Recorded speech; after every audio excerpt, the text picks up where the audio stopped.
What's up, what's up, what's up, you guys? It's your Skinny Boy Randy. What's up? I hope you're having a great, blessed, growing, and prosperous day. We're here in Richmond, Virginia, Zone 7, and as you can see, the wind is out of control, you guys. Out of control. I'm standing out here on my front lawn, and I wanted to do a video for you guys on mistakes that we made when we started our seeds. But I had to come out here and show you guys this weather. It's beautiful out here. It's a little chilly, but not that chilly. Yeah. I hope you guys can even hear me. But yeah, so I'm going to do this as a follow along. You know, you guys, most of my videos, pretty much 99% are uncut. I just do it in front of you guys and let you watch me as I do it. Okay? So we're going back in. And excuse me. Again, these are just things that I've come to realize. The more you garden, you guys, the more you grow. The more you realize you're not the only one out here that's you know, a beginner or a novice, and I don't call myself a beginner because I've been growing things all my life. You've seen a lot of my videos, and then my family grew up on a farm and we just grew stuff. But now getting more into the details of growing, planning, setting up your garden, starting your seeds indoors before the first spring. Oh my God, I found out my last frost is around April 6th, you guys. So 2 months from today, 60 days from today, I should be able to go outside and start putting some stuff in the ground. Maybe a few weeks earlier because I haven't seen winter yet, but we don't know. I would love to see a little snow. I love snow. But yeah, you guys, so don't be discouraged if your first seeds don't grow. Okay, so what? You can grow some more. And if your second set doesn't grow, or if this doesn't grow that good, oh well, grow some more. That's the good thing about gardening, you guys. We get to try and try again. And thank God for being able to try and try again. He gives us second chances, third chances, fourth chances, 1,000th chances. He is just that good. So thank you, Lord, for the second chance. So now, all of my seeds did not make it. A lot of them did. I'm very proud of what I've done so far in my Succession Garden series. So today what I'm going to do is show you and tell you about some of the mistakes that I've made. And I appreciate all the opinions, good and the bad. You know, some people give you their opinion not trying to help, just try to, I don't know, want to hurt your feelings or tear you down. I don't know, but I don't let that enter my zone. No, you guys, Skinny Boy Randy doesn't let that happen. Okay? Okay, so let's just dive right into this video, you guys. I'm not going to hold you long. First mistake that I've learned when trying to start my seeds indoors. Now, I've done it before, and it has worked. But it's not I would say the best way, but it's just, there's a better way to do it. Let me put it that way. Because nobody's way is better than the other. Okay, you guys? Okay. So, I'm going to use seed starting mix. Okay, and this is just some generic seed starting mix from the Dollar Tree. And I hope you beginning gardeners are here watching. You can grow on a budget. I told you $3 and you got you some flowers or some veggies. Okay. So I love you guys. You're the best. And if you're new to my channel, I just love having fun. I'm gardening and I'm sharing with you guys. I'm growing with you guys. I'm learning with you guys. So if you would click the like, subscribe, and click on the bell. Share the video if you like. I love you guys. So what I'm going to do is take some seed starting mix. And that's the key, you know, using some good seed starting mix to get your plants off to a great start. Not just a good start, but a great start. Okay? And the reason you don't want to just go into your garden and dig up the dirt, if you have to, you have to now. Do what you have to do, don't get me wrong. But if you can, get you a little dollar bag of seed starting mix. Okay? And use that because the soil outside is kind of heavy, compact. It has a lot of wear and tear on it from the weather. You don't know what kind of pests are in there, what kind of insects. And you guys, yes, bugs and insects do live in the soil and in bag potting mix too. So let me turn the camera. It's not about me, it's about this growing. So I'm just going to put some soil starting mix in here. And we're only going to do some more Rutger tomatoes and some Big Jim chili peppers, just for this video sake, you guys, to show us, you know, some things that we can do better as beginner gardeners and starting our gardens. Hope you guys are doing well. The wind is blowing like crazy out there. So we're going to moisten our seed starting mix. And again, I'm using an Applebee's takeout container, and I'll just use a plastic fork and stir it up to moisten the seed starting mix. And the difference in your garden soil and seed starting mix, this is made specifically for starting your seeds. You know, there's a lot of nutrients that your seeds need to, you know, do what they do, which is grow. So you can pick out your little sticks. If you find little sticks in there, it's okay. It smells good, y'all. You know I love the smell of the soil. And y'all help me get better with saying soil instead of dirt. Oh, down in the country we say dirt. Go out there and get that dirt. Get in that dirt, play in that dirt, eat that dirt. My mom says they used to eat red dirt down in the country. Yep, down in North Carolina. Shout out to the Battle, Bradleys, Lewises, all my family down in North Carolina. I love them. And you just want your soil to look like brownie mix a little bit. As Callie Kim says, it looks like crumbled brownie mix. Okay? Like that. Okay, so let's get our hands in there so we can really feel it. We don't want it soaked. So let's add a little bit more.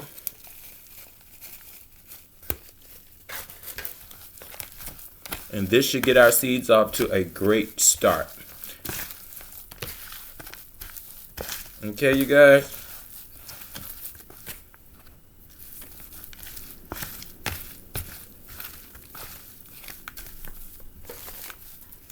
Still feels a little extra. So, okay. So now, yeah, that's about right. There we go. You just want it to feel not soggy to where when you pick it up, water's running out, but you want, you know, your soil to be nice and fluffy. Nice and fluffy. Yeah. Okay, you guys, so there's our seed starting mix. Now what we're going to do, we're going to take our containers cleaned and sterilized and just fill them up. Fill them up, not hard to do. Now, another mistake I made was just filling them up like this. Okay, and you say, oh, it's full. Really? All this is empty. Watch when I use my thumb to press down. See how deep that went? Okay, so you want to take your thumb and press down.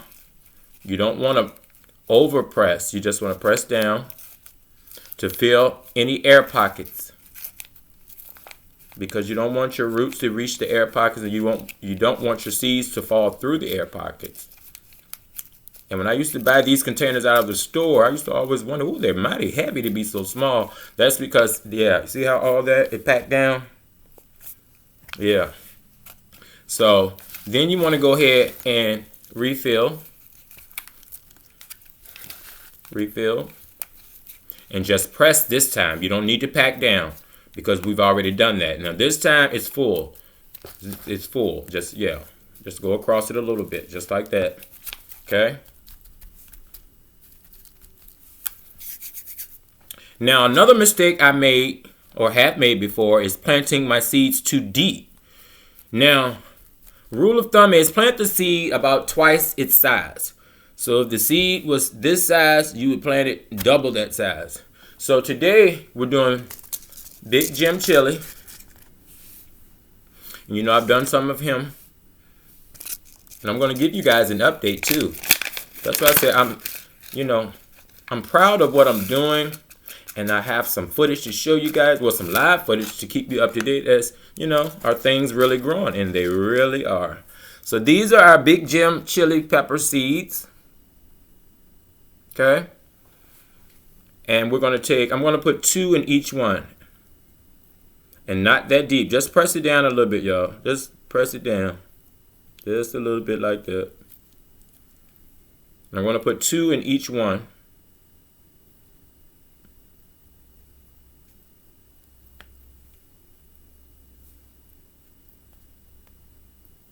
Okay, so I wound up with 2 more seeds left. And I always say, hey, those little ones that jumped in the hand, something special about them. So let's just pop that one. It's very small. Sometimes the babies grow to be the biggest plants, y'all.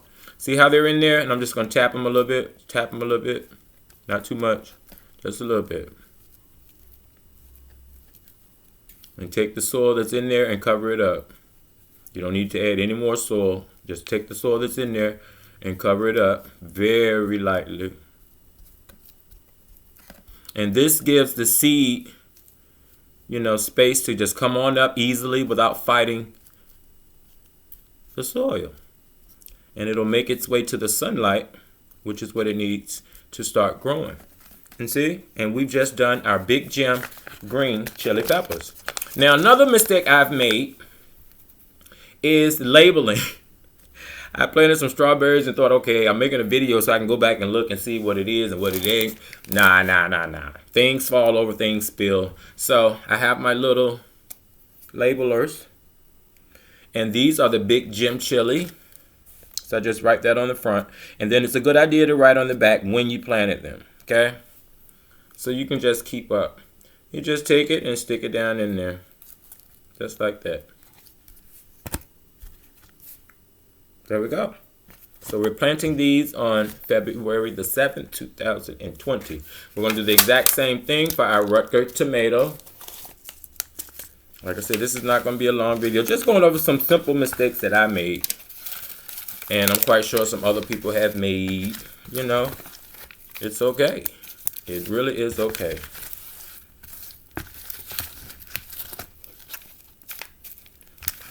Am I gonna have enough soil? I may have to make a little bit more, y'all. Yeah, I'm gonna have to make a little bit more real quick. Yep, real quick. Just a little bit of the soil mix. That should be enough. And a little water. Like I said, you guys, I try not to cut my videos so we can work together and we can see everything together and we can grow together. Okay, so we're making up some more soil mix a little bit just to fill up our Rutger tomato cells. And you guys, I'm so excited. You're so excited. You see that crumbly texture? Not soggy, just crumbly. And fill our containers up. And we press down one good time. Let's fill them up. You get the idea what I'm saying? You guys feel like pressing down so you know that it's full down here, but not compact to like the roots can't even get through it. You know, love on your plants. Be gentle with them. Be kind to them. They'll return the favor, I promise. Yep. And this should be good to go. So we're going to put our Rutgers in here. And we're still succession planting, you guys. We have things that are in different phases, which I'm going to show you in this video.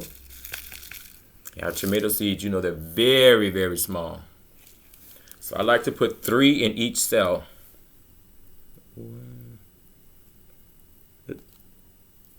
You know, space them out. Put 3 in each. If you drop 4, it's okay. You can always thin. You can always thin. And I have a feeling. I just got a feeling in my fingers, y'all. I feel it in my fingers that these seeds are all going to germinate. All of them. I got a feeling. I just can feel it in my bone.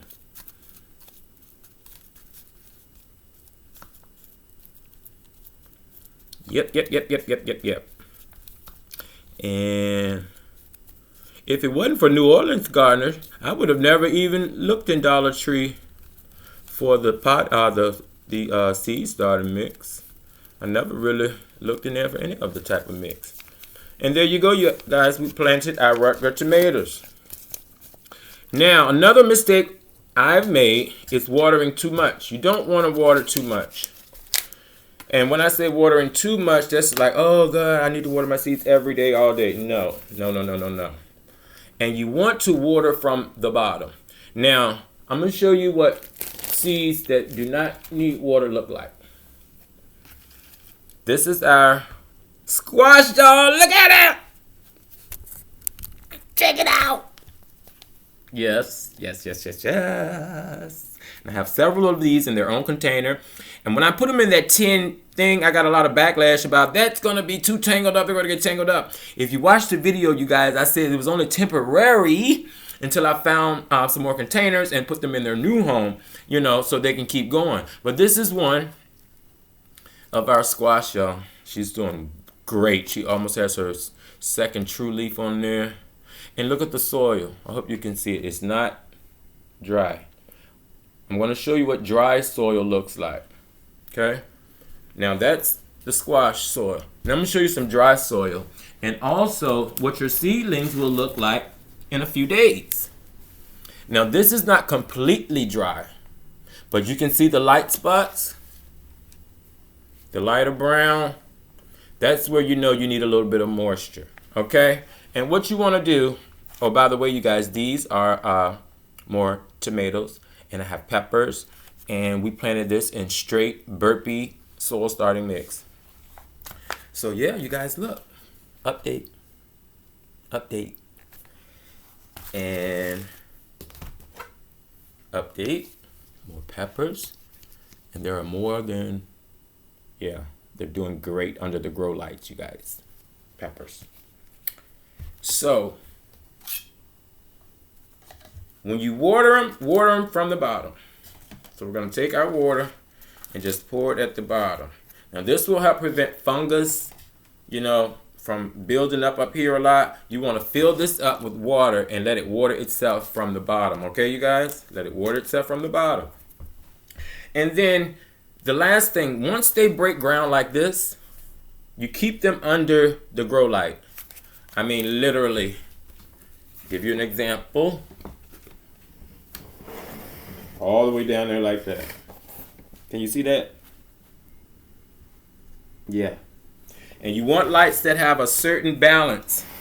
Now there's this thing, I'm not professional, but I know they call it Loomis and Calvin. Loomis is supposed to be between 1,500 and 3,000. That's Loomis, if you're going to go and research and look it up. And that's the brightness of the light. And then you have Calvin. Calvin is supposed to be between 4,500 and 6,500. And that mimics the sunlight. So check into it, you guys. You know, just a little research that I've learned. Now you see this, we're going to water. We're going to sit them in some water and let that absorb the water. Then in a few weeks, you're going to have peppers that look like this. I'm so proud, you guys. Look at there. Look, look, look, look, look. What you think? I think doing pretty well, I'd say. Yep. And that's a pepper. And then when your seeds first start breaking ground, you know they'll look like this. And see, succession planting, you guys, we get to see things in different phases. And you see the light soil versus the darker soil. You can use some watering. And then your tomatoes, you guys, will look like this. This is a tomato that is 3 weeks. I planted these on January the 5th. I planted this and this from seed, January the 5th. Okay? So it's been pretty much 31 days. And this is what I have. I have not fertilized anything. I haven't added anything to it but just watering. And I don't even water it that much, maybe once a week, because this retains moisture. So look at the tomatoes and the peppers, you guys, after 30 days. Okay. So there you have it. Now, when you're doing your peppers, you're wondering, the tomatoes are up, why aren't the peppers up? Well, the peppers need a little heat. It doesn't have to have heat, but if you can get them to some good heat or some warm temps while they're germinating, they'll come up quicker. Now, I have floor vents in my home, so what I'm going to do is take a nice towel and lay it over the vent and let my seed sit on that. I don't have an electric heat mat, but you work with what you have, okay? you work with what you have. And it doesn't get that hot. It will just warm up the towel, and it'll keep my peppers warm. Okay, you guys? So I hope you learned a little bit today. I know I did. And I love you so much. Thank you for being here. Don't forget to click like, subscribe, and share the video. Click the bell. Do all that good stuff, you guys. I love you. You're the best. Remember, live, love, laugh, grow stuff, and eat it. And we're going to find the button on time this time.